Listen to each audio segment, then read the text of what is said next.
Morning, Karlie. Yay! Andy! Woo! A couple of technical difficulties, you know. How you doing? We're here. We're so here. so happy to see your face. And I just, first and foremost, want to say thank you both for having me on this live stream right now, but also just for all the incredible work that you guys are doing, you and Headspace, in this moment, and just in general. The app has been such a lifesaver in my life in so many ways, and now more than ever, I think we all really appreciate this gift of mindfulness and meditation that you share. So thank you. Thanks, Karlie. That's really, really sweet of you. And I know it's a big team effort. Most people, I still meet people who kind of like, you know, they see it as an app, and it's just like, well, so still just you and a friend. I'm like, no, there's about 300 people kind of working really hard to kind of get this stuff out there. So it's a massive team effort, but thank you. And before we jump into, I'd love to ask you about your journey in Headspace, meditation, and lots of other things. But first of all, are you well? Are you healthy? Your family, your friends? Thank you for asking. It's amazing how powerful that question is and how much it immediately kind of evokes. But I am well, thank you. And my family and my friends, thank goodness, are well and healthy. It's a bizarre time. It's crazy. And some days I'm taking it day by day, and I feel like I'm trying to focus on the little things, including even just my breath, and trying to be present in my body. And I'm feeling a lot of emotions that every day it's different. Some days are great, some days are less great. Yeah. Are you good with that? Are you good with that? Are you someone who kind of allows sort of emotions to come to the surface, or do you have sort of a bit of English in you where you just sort of tuck it all away and put it in a neat little box and hope that it never comes back again? I'm a Midwestern girl who wears her heart on her sleeve, so nice. I definitely, I'm pretty very comfortable with my emotions, but I definitely in this moment feel, I think, just overwhelmed by all of the emotions, because it's a mixed bag, and I think it's really a confusing time, and that's why the kind of tools that I have really been able to access and harness through Headspace for not only dealing with this moment, but for me, my normal life, my normal routine is always on the go, and I'm on an airplane often and traveling. So I've actually found Headspace to be such a lifesaver for me with jet lag, with anxiety. So I'm trying to manage this new normal. I should add as well, Karlie, just for people kind of dialing in. Yeah. We don't pay you to say these things. I know. I say it so much. It sounds so good. It sounds like a paid ad. It's really not, guys. Just to. It's really not, and I really wish that it was, and I wish that I would have been an investor in this amazing company, but I'm not. I just really we'll chat. We'll chat. Yeah. No, I'm pleased it's been so helpful. My guess is you must spend what? Like more than half of your life, I would imagine, traveling from country to country, always on the move. Do you feel like do you still feel like there is a place you call home? Yeah, I was thinking about it, and the silver lining of this quarantine time is that it's been a lot of stillness and time for thinking and reflecting and meditating. Yeah. And I, for the last 12 years of my life, have been pretty much on an airplane multiple times a week, traveling to all four corners of the earth. And so this past more than 6 weeks of kind of stillness has, has been really profound in a lot of ways. And I think for me, because my life has been so all over the place, home for me is I've had to kind of create that within myself, because it's not necessarily a physical place, but that kind of feeling of home, of calm and peace. I really work, sounds so cheesy, but I really work on trying to create that within myself so I can take it with me anywhere. That's nice. That's nice. Thank you. I was thinking it must be like the industry you work in. I know you do more than one thing. I'd love to talk about some of the other things as well, but the industry, when it comes to mental health, it must be right up there with one of the most sort of challenging kind of industries to work in, right?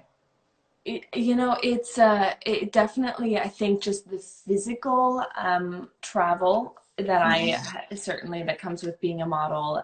There's a lot of isolation, and you're on an airplane and in a hotel room and by yourself, and that can be a grind. Yeah. And then I think also it's a high pressured industry, but so is, so many industries. And I think that for me, I find I've really had to work on just myself and kind of how to have that relationship with myself, which the tools, I really mean it, the tools that I feel like I've been able to access through Headspace. And it's so funny because this is the first time we're meeting, but I feel like we're all your voice in my head for years. Long time.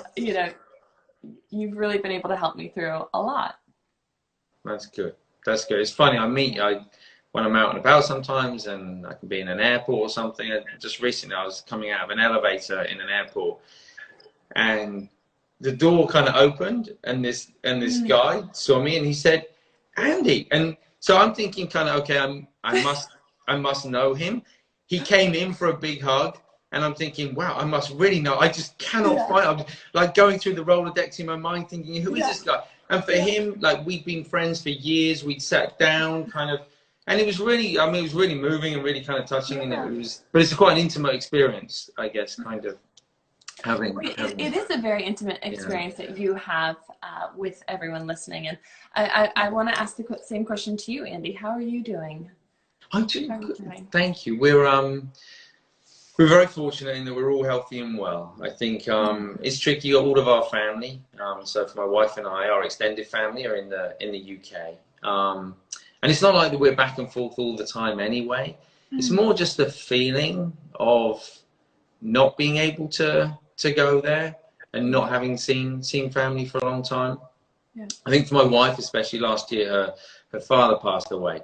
And we were caught in a weird visa kind of thing where we were unable to travel. And so she couldn't make it back in time. And I think with this kind of happening, like, definitely a lot of that comes to the surface. And, with the elderly parents in the UK, we feel that, but we're very fortunate. We live on the West Coast in a nice sunny place, and we're all healthy and well, and get to come to work every day and do something that I feel really kind of passionate about. So in that sense, we're good.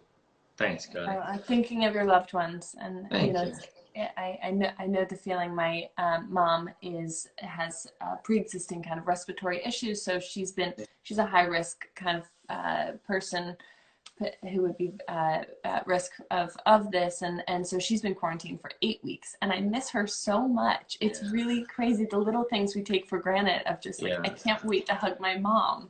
Yeah. Is she far away, or she's in St. Louis? She's in St. Louis, but just she's like not leaving the house, of course, like everyone. So tricky times. Do you, just as a personality, Karlie, like your character, and I'm a strong believer that we have sort of character and also personality. Character, kind of that which we're born with, and you can see in babies and young children from the very first day they arrive in the world, and then personalities that we kind of build up through our conditioning and our environment and everything else kind of over time. Do you kind of, as a personality, do you find your mind sort of tends to sort of spiral quite quickly? Like, do you tend to experience anxiety and things like that, or do you generally find your mind is quite calm and relaxed? It's a great question, and I like how you kind of framed it like that. For me, I find my character is pretty resilient and strong. I've been through a lot in my short little life, and I find I am impressed with my resilience.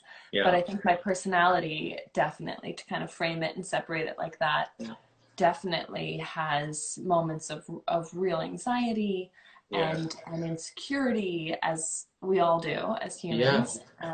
So I find that kind of tightness in my chest that comes sometimes from that anxiety, but is probably more on my personality side, and I think that's triggered not just in moments like this, but in moments before a big photo shoot or a big runway show or something. So the technique. So I have, yeah, I definitely think I'm managing it the best I can.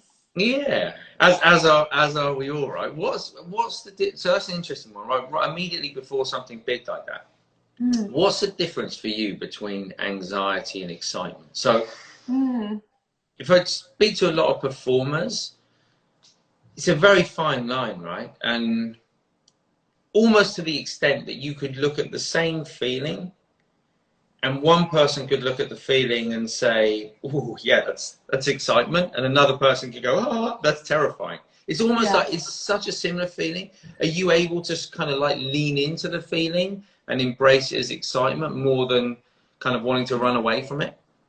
Yeah, I would say, oh, hi. This is my husband, Josh. Josh, Hey, this Josh, is how you Andy, doing? the founder of Headspace. Hey Andy, how are you? I'm good, mate. Josh How are you? also loves Headspace. Big Oh, fan. nice, Yeah. nice to meet Are you. you on Instagram Live? Yeah, we're on Instagram Live Yeah. right now. So sorry to interrupt. Hey, no And problem. we're co-quarantined. It was my kids interrupting last week. It's all good. It's all good. Oh my god, I recognize the voice. I know, There you I go. know. I've known Andy my whole life. But sorry about that. That's But okay. to answer your question, I forgot what your question was. That's anxiety and excitement, kind of. Oh, and you know what I find? I can separate them. I find I know the difference between anxiety and excitement, and I think that, you know, in an almost removed way of looking at them and feeling those feelings and watching them show up, which meditation really has helped me kind of almost have that removed understanding of what I'm feeling and why and what it means. And kind of detaching from it, it's almost like my process in like the adrenaline before a big runway show is a mix of both. It's excitement and anxiety, and it's almost like they go hand in hand. But I can tell the difference. You probably need a bit of that, right? To walk out there and do something like that. Yeah, I mean, I don't know. I think it shows, you know, where it shows up even more is if I'm going on a live TV show, that makes my heart like pace like crazy. But or if anything, or even like, you know, a test or something, you know, it's like it's the same sort of emotions. It's interesting. I always find it fascinating as well, just all the different kind of triggers that for each of us, and I feel like they're human emotions. It's a human experience. We all kind of share them. It's funny, you mentioned like live TV show. For me, I would almost rather do that than a pre-record. So in a pre-record, for some reason, there is in my mind the idea that of some kind of control. Like, oh, if it doesn't go well, we could do it again. But that's not really how TV works, of course. There's no way that you're going to do it again. But I feel like with live TV, it's so out of control. There's no point in even trying to kind of hold on to any sense of control. It's kind of, so it's interesting kind of how we all experience these things, you know. With your when you're recording something, pre-recording something, is it kind of a mix of art and science? You have kind of a structure that you're going to go by, and then some of it you just kind of freestyle? Yeah, so in the sessions themselves, like for the app, it's not complete. So all the recordings are freestyle. There's nothing read at all. But what I do, I take a day before I go and do like a 10-day or a 30-day course, and I just kind of think through my mind, kind of, okay, what does this look like over a period of 10 days or 30 days? Because otherwise, I always feel like you need a sense of direction. Yeah. But not getting too involved in the details on the journey, kind of just letting that unfold. And for me personally, I feel like I can go into the studio with a lot of freedom and just sort of see what comes to mind in the moment. And I guess everyone has a different process with that stuff. One question I had for you, you know, in addition to kind of the tools, actually a couple questions for you, because I think a lot of people out there, I can imagine, who are watching right now are familiar with how powerful Headspace is and meditation and kind of creating this space for yourself and this time and this space to breathe, which every day is very helpful, but especially right now. Are there things that I can be doing and others can be doing in addition to meditating? Yeah, for sure. So I always look at it through the lens of mindfulness rather than the lens of meditation. So mindfulness, our ability to be present in the world, whether we're chatting with a friend and needing to listen, whether we're eating food and actually really tasting the food, or distracted by our phones, or whatever it kind of might be. So I actually feel like every single moment, and this was true back in the monastery when I was training as well, every single moment was seen as an opportunity to cultivate awareness and to cultivate compassion. And it's difficult to do it in everyday life. So meditation is a kind of a way of taking ourselves out from all of that, the busyness of it all, and actually kind of familiarizing ourselves with being more present. But I would say, yeah, absolutely. Kind of, if you're having some food, give your mind to the food. Kind of, you can still sit down and enjoy it with somebody else, but rather than distracting yourself or thinking about other stuff, actually be present with it. When you're drinking the morning cup of coffee or an orange juice, whatever it might be. If you're lucky enough to be able to go out and walk and still practice safe social distancing right now, more than ever, leave your phone at home. Go out. It's so quiet. I think there is the opportunity right now to experience nature in a way that we have never been able to experience and may never be able to experience it again. There are things that are happening in nature, little changes kind of in each of our little micro environments that are really kind of noticeable. Yeah. So I really think that's important. Nighttime, sleep. Think about screen time before sleep. Consider leaving your phone outside of your bedroom at nighttime. Make sure that you get the wind down, the rest before you go to sleep. And for me, that's all mindfulness. It's just about kind of how can we not get caught up, distracted in things, be more present so that we experience more peace of mind, so that ultimately we can be there in better shape for those around us. So all of those things I think can be helpful.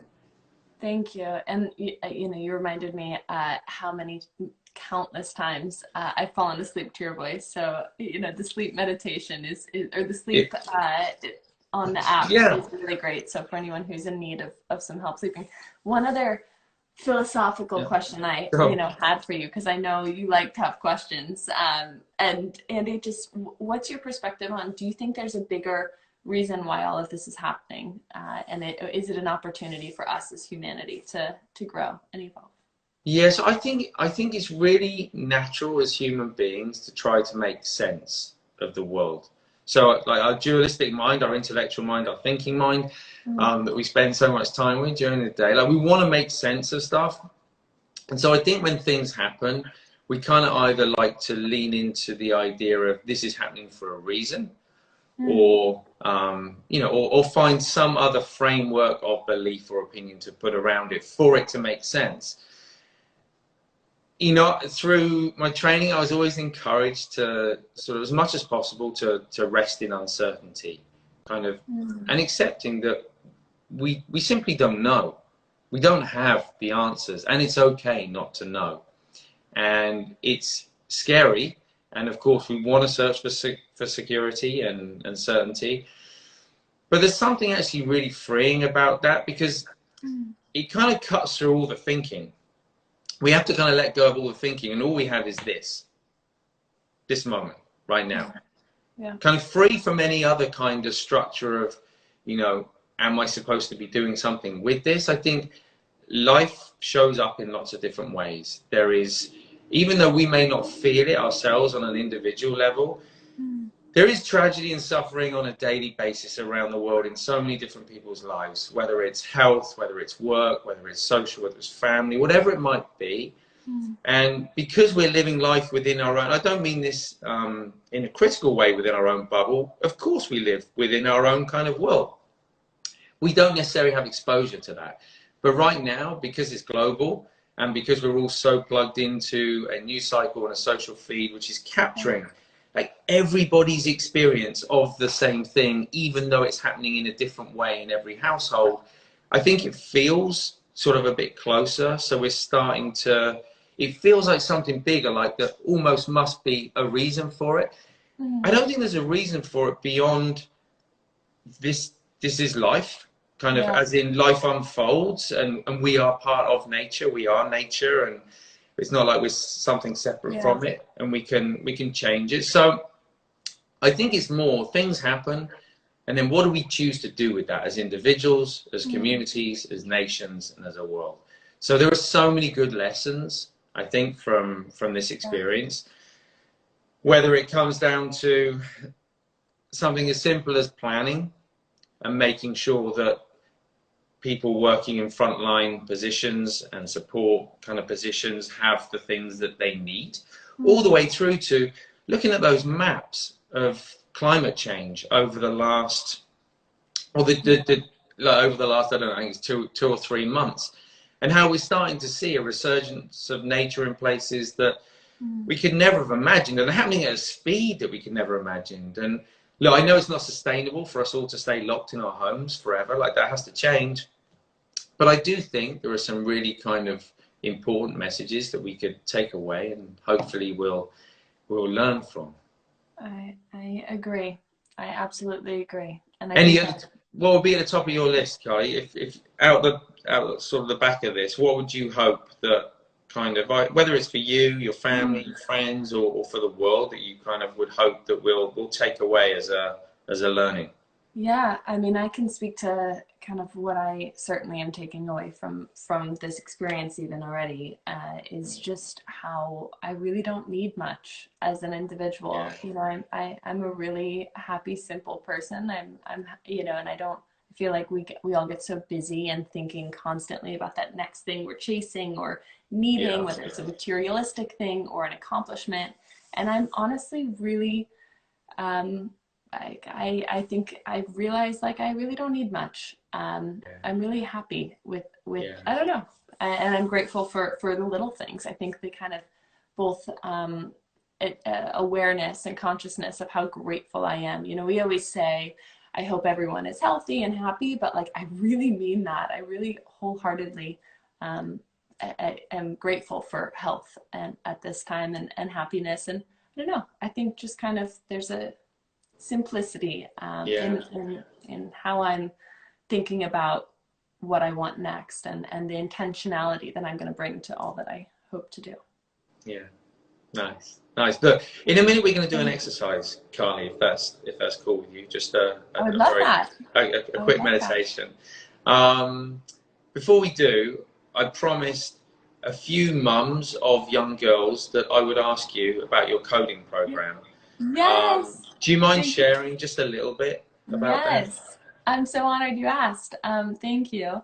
I am, you know, a fashion model, but also a tech nerd. And I, about 6 years ago, I guess, took a coding class and opened my eyes to the power of code. And, you know, an app like Headspace is able to be built from an idea into a product that can scale and reach millions and millions of people because of this skill set of being able to build an idea with code. And I was really amazed by that, and also aware when I took my class how few women have access to these skills or are encouraged to go into the industry of tech and coding, and that it's you know, there's a lot of reasons why I think those barriers exist, and why a lot of women aren't in the industry. But what we're trying to do is to change that by providing access for young women to learn how to code. And I started a nonprofit called Code with Kloss, and we run free summer camps across the United States to teach girls how to code and how to build either a web app or a mobile app or a website. And it's a 2-week program, and we're actually in the process of figuring out, you know, how to bring our camps into the virtual, into a virtual experience, which is what in real time we're working on, and how to keep the magic and create, you know, so Code with Kloss has been something that I am so passionate about, and thank you for asking. And we're actually just now going through the applications. We had thousands of applications to be a part of our camp this summer. So we're excited to teach these young women. Amazing. Like, one, as you say, I think you're right. There's a ton of barriers there, and there's a lot of reasons, and I think that is starting to change, like through what you're doing, other people are doing. But it's for me, it's still strange. Kind of people will often ask, kind of, what's it like to work for a tech company? We don't see ourselves as a tech company. We're tech enabled, but we couldn't do what we do without that, and without the engineers who are able to go and build this thing. I mean, they're amazing. I genuinely know nothing. Even now, after 10 years at Headspace, I mean, I know nothing about it, but I know that none of this could happen kind of without that. So, well, it's a really interesting moment right now also where, you know, we're all isolated and there are these problems that we as humanity are trying to solve. And I think it's, you know, it's even more apparent how valuable a skill set like being able to code is in a moment like this, to be able to problem solve and to help a lot of people. So, you know, I'm hopeful that more young women will realize that they should learn these skills. Yeah, good on you. Good on you. And on that note, can we do a short little exercise? Love that, please. Great. Josh can do it in the background, in the bedroom, wherever he is. He's gone. And you're welcome to. You can stay on screen. You can go and lie down. You can sit up. Whatever's more. Should I close my eyes? It's entirely up to you. So there are pros and cons, you know. So I think for to begin with, there's a lot of benefit to closing the eyes because I think it shuts out a lot of sort of potential distraction. Over time, some people prefer to keep their eyes open, but just to kind of like look sort of down in front of them. So if you keep them sort of facing forward, they tend to sort of strain and like it's not that comfortable. But if you look down at the floor, then that can be. But whatever's more comfortable for you. And if you're doing this at home, if you're tuning in, as always, you can do it lying down. You can do it sitting down on a chair, cross-legged, whatever is most comfortable for you. And we're going to is there a particular technique in the app that I don't know, that you like, whether it's just focusing on the breath, whether it's loving kindness, whether it's more visualization based, body scan, reflection? Around midday like this, over here on the West Coast, I really loved on the East Coast. I don't know where I am. Midday here on the East Coast. I feel like I'm in my head, and I'd love to kind of reconnect to my body. So maybe we could do a breathing one. Yeah, definitely. We'll do that. So take a moment. If you do Headspace, you know how this begins. You can get comfortable. We're going to start with the eyes open, regardless of whether continue with that, and just with that soft focus, it takes in the space around you. So without moving the eyes, you're able to see the entire room, either side, above and below. And just maintaining that, taking a big deep breath, breathing in through the nose, and as you breathe out through the mouth, gently closing the eyes if you'd like to. Feeling the weight of the body sink down, and just taking a moment just to enjoy that feeling of having paused, having stopped, to be still. And just take a moment as well just to notice how the body feels. So often we're so caught up in our mind that we don't really notice how the body feels. So just noticing if there's a sense of restlessness or stillness in the body today.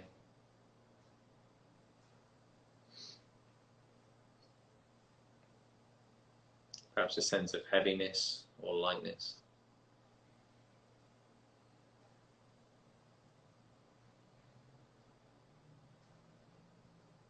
And as you bring your attention to the body, as you start to notice feeling of the body, just beginning to notice the breath and that rising and falling sensation. So you don't have to breathe in any special way at all, but just noticing the natural rhythm of the breath, that rising and falling sensation. So for some people it's in the chest, some people it's in the diaphragm, some people it's in the stomach. If you can't feel anything, just gently placing your hand on the stomach.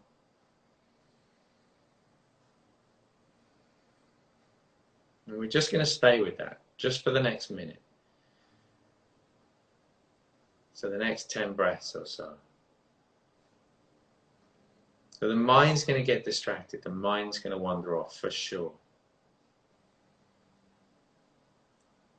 Our only job is to realize when we get distracted, to let it go, and to come back to the breath again.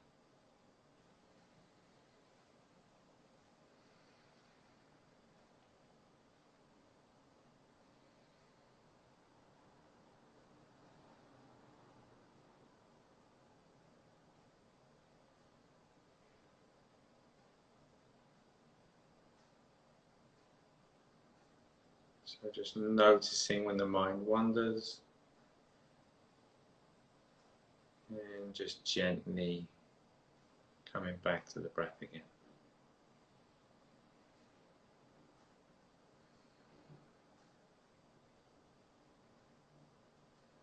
And then just gently bringing the attention, just coming back to that feeling again.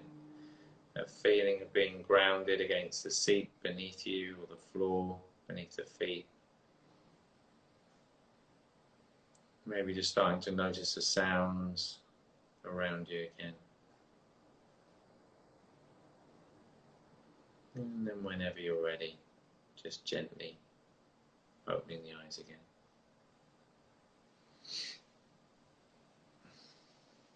Wow. Thanks, Karlie. Thanks for joining us today. You're amazing. Thank you so much. And thank you to everybody who's tuning in. So we've been doing these Take 10s, Karlie, just to encourage people to take time out of their day to reflect on some of the more positive things that are happening in the world, to consider how they can start doing more of the things in lockdown that make them feel better, how maybe to stop doing some of the things that maybe don't make them feel so good, and how just taking 10 breaths or 10 minutes can make all of the difference. So yeah, thank you to everybody for joining in today. We'll be back here tomorrow. As I said, tomorrow I've got an announcement about partnership. It is, I really believe it's the favorite partnership. It's my personal favorite partnership of the last 10 years of Headspace. So I can't wait to share it with you all. Thanks, Karlie. Thank you so much, Andy, and thank you everyone who joined us. Thanks. Take care, everybody. See you tomorrow.